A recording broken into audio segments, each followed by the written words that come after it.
Hey, what's up, everybody? BDF44 coming at you with another video. All right, so Ime Udoka, his situation got significantly more serious. We said it was going to be possibly a significant suspension ahead for what has been reported as a consensual affair with a staffer with the Celtics. It's now being reported that the suspension will likely be a year-long suspension. Now, I've been in my house cursing a lot of bad words over the last 10 minutes listening to this news. But what I can say is the most important aspect of all of this is understanding that I don't know what happened. When you don't release details and in situations like this, you leave room for people to come to their own conclusions about what is fair and what is not. And that is exactly what's happening here. I don't know what happened. Do you understand what I'm saying? So it's like whether or not the suspension is fair would be based on what is exactly in the discoveries of the situation. There's rumors that I just read. People are putting rumors in the internet right now that I don't know hold a lot of merit, that essentially have him linked to more than just this woman in the Celtics organization. Okay? That rumor holds no merit, but what I'm saying is it's floating, and because it's floating, we just don't know. Because they didn't put the details out there, people can make up stuff about another woman in the Celtics organization that he might have been with. People can make up stuff about anything in the presence of all of this, and that's why details are most important when giving this information to the American public. So I'm looking at ESPN, I'm saying the NBA, I'm Celtics, everybody who's responsible for how this news is getting to us. You're dropping the ball here because you're giving us a lot of information that riles us up, but not a lot of details that gives us balance. And that is done purposefully, and I don't appreciate it. You're screwing with my mind, and I don't like it. With that being said, in the presence of all of this, it doesn't look good for this to be taking place while Robert Sarver's situation is taking place. When you look at the differences in what it is that they've been accused of and ultimately what's being reported about the suspension being the same. That's not good. That's not good. And that's why details are so important. Because just like with the Robert Sarver situation, we didn't know what was fair. And in this situation, we don't know what's fair. But it's presented to us in a way that would allow us to come to the conclusion that it's not, if we're not smart enough to realize what it is that we're not being told. So that is what I'm here to say. That's exactly what I'm here to say. I still don't know enough to know exactly what's right, but I am uncomfortable with what I'm hearing. It doesn't look or feel good at this point. Ime Udoka put himself in a position. And we've talked about this on this channel. This is why this is so sad, because I've talked about this less than 48 hours ago. You got to get your sex in order, because you will make decisions in your life that will mess you up because of those lack of discipline, those disciplinary, that's not the word, but having lack of discipline in those areas in your life. You will make decisions that will affect your future, your present, and all of that when you don't have that in order. So this is what we've been talking about on this channel. It's one of the things we just talked about. And now we're seeing an example of it in Ime Udoka. They get to put the hammer down on this man like it's the end of the world because of him. Just because he did something like this during a time where they're trying to justify kicking somebody out of the league. And that is, I think, why we're seeing all of this. Because Robert Sarver is on his way out in ways that are questionable to me as a fan. Yeah, did he say the N-word 5 times? Am I cool with that? Nah, I'd love to give him a fade for that. We can run a fade when I see him. But taking this property from him, that's an entirely different conversation. Did he create some environments with some women and stuff like that? Dude, there needs to be some things that need to be said to Robert Sarver to help him understand where he went wrong. But again, taking somebody's property from them, it's in a different conversation. Forcing them to sell something, different conversation. And when you do that, the need for balance becomes present, and you get bull crap like this, where people are just trying to punish people in unreasonable ways to provide that balance for what otherwise doesn't make any sense over there either. That's what I'm seeing here. You know, I read somebody said they believe that this reeked of Robert Sarver gossip, you know, on the way out gossip. Like he's just telling everybody stories. He's selling the beans on everybody because he's on his way out. Someone said that could be the possibility. I don't know. I ain't going to put this on Robert Sarver's name. I don't know. But the presence of such a thing could be That's the point. That's basically what I'm saying. You create the environment where stuff like this can be true when you present the information this way and you handle it the way that they are. So details, people. That's the moral of the story. I understand by watching how ESPN is messing with our heads and getting us all riled up unnecessarily, that is most important to not treat my viewers that way. I want you guys to get information. I don't want to screw with your heads. I don't want to get you riled up just so you'll come back around and see what I'm going to do to get you riled up again. I don't like that when it's done to me, and I'm not going to do it to you. I want details. I want to know exactly what's going on. And if I don't get to know exactly what's going on, then I really don't need to know too much. You know what I mean? Period. Because otherwise, you're just giving me just enough to come to certain conclusions that are not based on fact. And I do not like that bull crap. So that's what it is, man. That's what I have to say. I don't appreciate it at all. You know what I'm saying? It's mind games.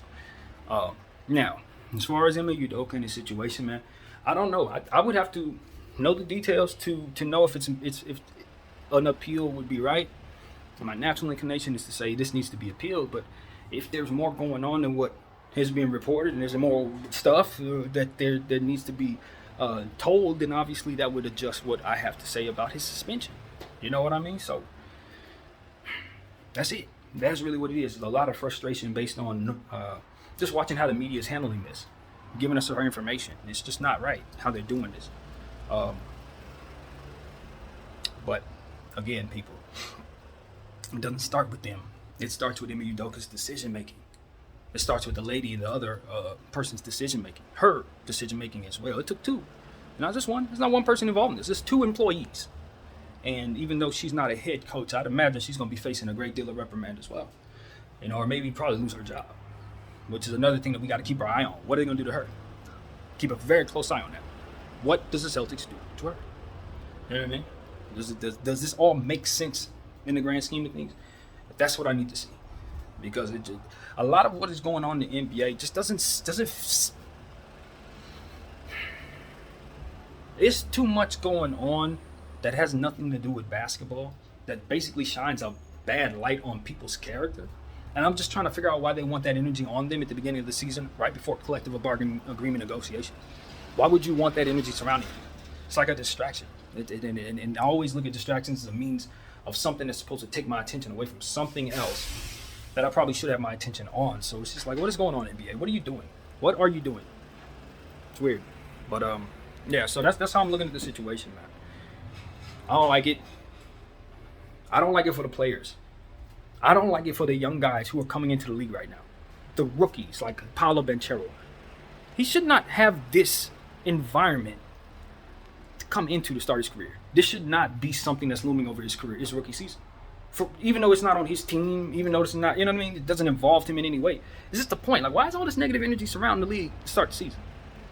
You know what I mean? It's like, and a lot of it is just manifested by the league. I'm telling you, I'm watching it. It's not the people that are doing these things. It's how the league is reacting to it and reporting it that makes it so tense and so uncomfortable. It really is in how it's being delivered to us and how they're handling it.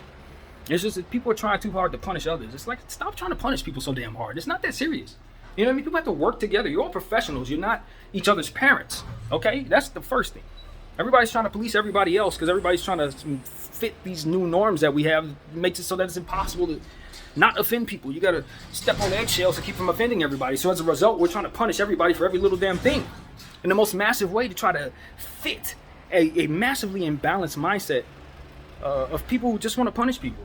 You know what I mean? People who want to hold others accountable and not themselves. Over it.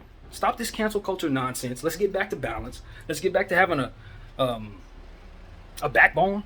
You know, as it pertains to just, okay, something offended me, but it's not the end of the world. Okay, that man did something he shouldn't have did, but I'm not going to kick him out of his job for the rest of his career. Okay, that guy said some stuff he shouldn't have said, but let's not take his entire property away. Like, can we get back to just being human? Damn. Like, seriously, it's getting to a point where we're trying too hard to cancel people. Okay, people have demons. Okay, people did something they shouldn't have did. All right. But how are they supposed to grow if we don't just, like, have some grace? All you're doing is creating animus. Angst, all you're doing is creating a frustration within them to make them even worse human beings in the first place when you punish people. That's all you're doing. Have we not talked about this?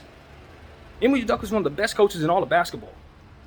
He did whatever he did. Now he has to go away from the league for a whole year. How does that benefit the Celtics? How does that benefit Jason Tatum and Jaylen Brown? How does that work for Robert Williams, who's trying to play through injury, and Marcus Smart? They get an interim coach? Who's really being punished here? Trying too hard to appeal to a people that don't even know what they want, NBA. That's what I'm here to tell you. They're still defining what it is that actually offends them. You can't make them happy. That's pretty much it. It's literally what it is. I'm going to get down to the crux of it. They're trying to make you happy, people. That's it. You're offended by everything, and they're trying to make you happy. And it's annoying. And it's not fair in nature. And in appealing to you, they're playing these mind games. I don't know what comes first, the chicken or the egg. I don't know. Is it them messing with us and then we're acting like this and then they do it again? Or is it us behaving a certain way and then, I don't know. The propaganda's been going on for as long as the country has, so who knows? I'm over it. I'm sure you are as well. That's the presence. That's why I'm here, to bring something different, to speak out about it from within it. You know what I mean? Hopefully as a timepiece to speak out into the world of, that we'll see how all this plays out. This is how it was back then. When we were dealing with all these narratives, it sucked. Hopefully you guys don't have to deal with that in the future. So that's what I got to say, man. Good luck to everybody. I'm going to pray for the Udoka family. Obviously, this is so embarrassing for them. You know what I mean? Obviously, his kids. You think about the family, you know. Her, the lady involved, I hear she's married. You know what I mean? Sucks for their situation as well. So all of this just highly reeks. And I gotta say something else. I'm a bad guy for this one, but I gotta say it. I always look at the presence of circumstances. When I see certain temptations in place, I wonder if those temptations are placed there on purpose. Yeah, that's about as much as I want to say. My name is BDF44. I thank you all for watching. I'm out.